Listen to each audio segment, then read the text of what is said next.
ان کے لواحقین کی ایف آئی آر درج نہیں کی گئی، زبردستی پولیس کی ایف آئی آر مدیت کے اندر درج کی گئی، پھر اسی پر اپنی جے آئی ٹی بنا دی، اس پر لواحقین نے عدم اعتماد کا اظہار کیا، پھر اس کے دوسری ایف آئی آر جو لواحقین ہے اس کے لیے 2014 کے اندر دھرنا ہوا، لیکن انصاف فراہم نہیں ہوا لوگوں کو، اور اب تک ہم دیکھ رہے ہیں سپریم کورٹ آف پاکستان کے اندر یہ معاملہ گیا۔ سپریم کورٹ آف پاکستان کے جو چیف جسٹس ہیں انہوں نے حکم دیا کہ 3 مہینے کے اندر اندر یہ جو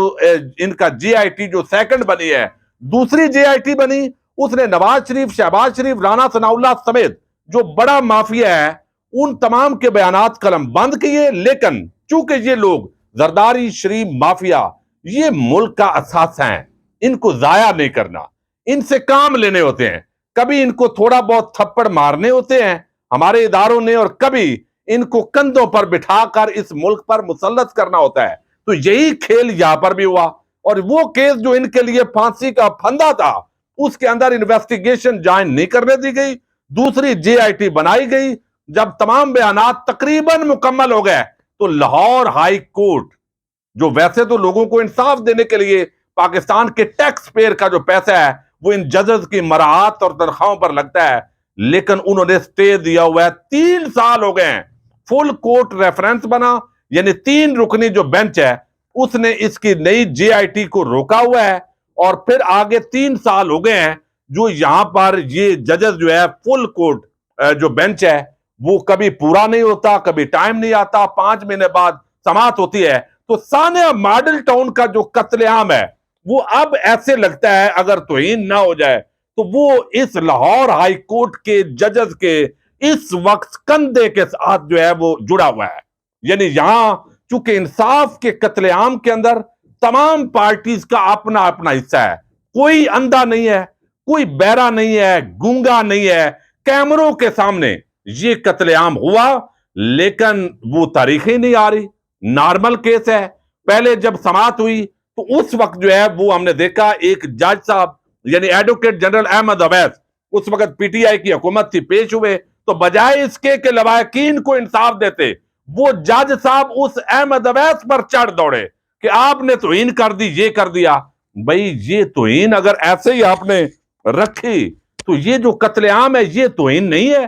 3 سال سے آپ جے آئی ٹی کو روک کر بیٹھے ہوئے ہیں، کیا یہ عوام کی توہین نہیں ہے؟ کیا یہ ان لواحقین کی توہین نہیں ہے؟ تو ایک انصاف کا جس طرح قتل عام ہو رہا ہے، جس طرح ججز کے پاس ٹائم ہی نہیں ہے، تو ایسے انصاف کو لوگوں نے چاٹنا ہے، کندھے پہ اٹھانا ہے۔ تو یہ آج بھی سماعت ہوئی تو جسٹس علی ضیاء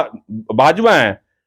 وہ چونکہ اس کیس کے اندر پہلے جب وکیل تھے تو وہ وکیل تھے پولیس والوں کی طرف سے،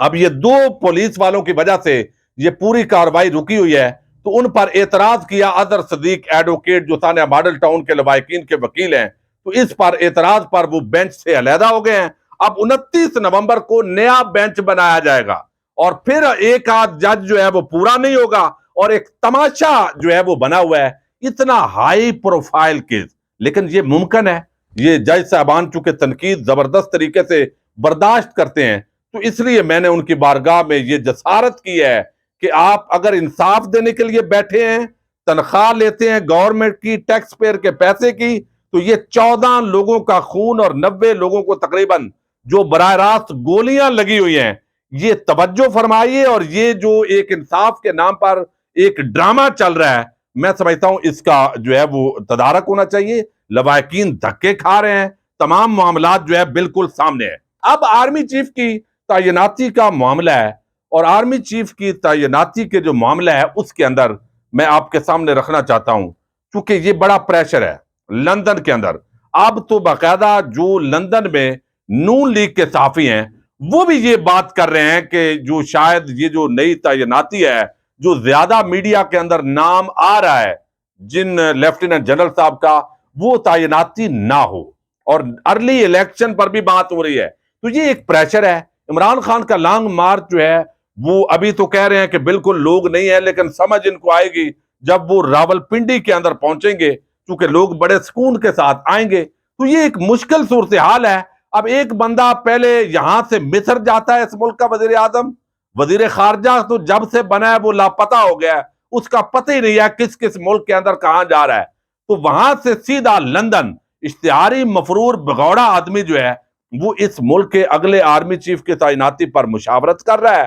اور اس وقت جو ظاہر ہے اسلام آباد اور راولپنڈی ہے اس کے اندر بظاہر ایسے لگتا ہے کہ راولپنڈی یہ چاہتا ہے کہ کوئی بھی ایسی شخصیت وہ آئے جو متنازع نہ ہو. تو اس کے اندر دو تین ایسی شخصیات ہیں جن پر کسی کا اعتراض نہیں ہے، باقی تو سب پروفیشنل ہیں. تو اب یہ شہباز شریف جو ہے انہوں نے کہا ہے جی ٹیسٹ آیا، کرونا ہو گیا، پہلے بیمار ہو گئے تھے، اس وجہ سے وہاں ان کو اچانک ایئرپورٹ میں آتے آتے واپس چلے گئے. اب کرونا کے لیے بڑی چیزیں ہیں، اس سے پہلے بھی ٹیسٹ ہوتے رہے، کوئی بھی بیمار ہو سکتا ہے، کرونا ہو سکتا ہے، اللہ تعالیٰ سب کو شفا یابی عطا فرمائے. لیکن شریف خاندان کا معاملہ یہ ہے کہ ان پر اعتماد جو ہے وہ آسانی کے ساتھ کیا نہیں جا سکتا. یہاں پر ایک بگوڑا اشتہاری سزا یافتہ مجرم، ملک کا سابق جو ہے وہ وزیر اعظم 3 مرتبہ رہا، لیکن جس طرح جعلی طور پر اس کے پلیٹلیٹس گرائے گئے، جس طرح وہ ڈرامہ کر کے اس کو بغایا گیا، تو اسی وجہ سے جب کوئی بھی شریف خاندان کا بیمار ہوتا ہے،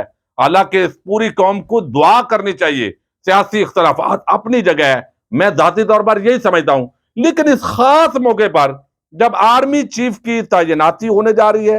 سمریاں جو ہے وہ ابھی آنی ہے، سمری وزارت دفاع نے بھیجنی ہے، کنسلٹیشن ہونی ہے، لندن سے آ کر اچانک کرونا کے اندر مبتلا ہونا اگر واقعی ہوئے ہیں اللہ تعالیٰ شفا دے، لیکن اگر نہیں ہوئے اور یہ بڑی مشکل کے اندر پریشر میں یہ سارا کر رہے ہیں تو پھر بھی اللہ تعالیٰ سے ان کے لیے آسانی مانگنی چاہیے. لیکن یہ کرونا کے جو آنے کے بعد اور پھر کسی سے ملاقاتیں نہ ہونا اور وزارت دفاع اور اسلام آباد راولپنڈی کی اپنی آراء، عمران خان کی ایک رائے اور لندن کے اندر جو مشاورت ہے، اس پوری صورتحال کے اندر ایک نئی بحث کا آغاز ہو گیا ہے، ہلچل مچی ہوئی ہے. دیکھتے ہیں اگلا ایک ہفتہ چونکہ انتہائی اہمیت کا عمل ہے، اس سمری میں کس کس کا نام ہوگا، کون آرمی چیف بنے گا، تو ملک آگے بڑھے گا. اور یہ پہلے میں کہہ چکا ہوں کہ ملک کے اندر ایسے ہی ہوتا ہے، یہ واحد ملک ہے دنیا کا جہاں آرمی چیف کی تعیناتی پر جو ہے وہ سارا فوکس ہوتا ہے اور ارد گرد کے ممالک بھی اس پر فوکس کرتے ہیں. دیکھتے ہیں اللہ تعالیٰ اس ملک کا جو ہے وہ بہتری فرمائے. اجازت دیجیے گا، اللہ حافظ.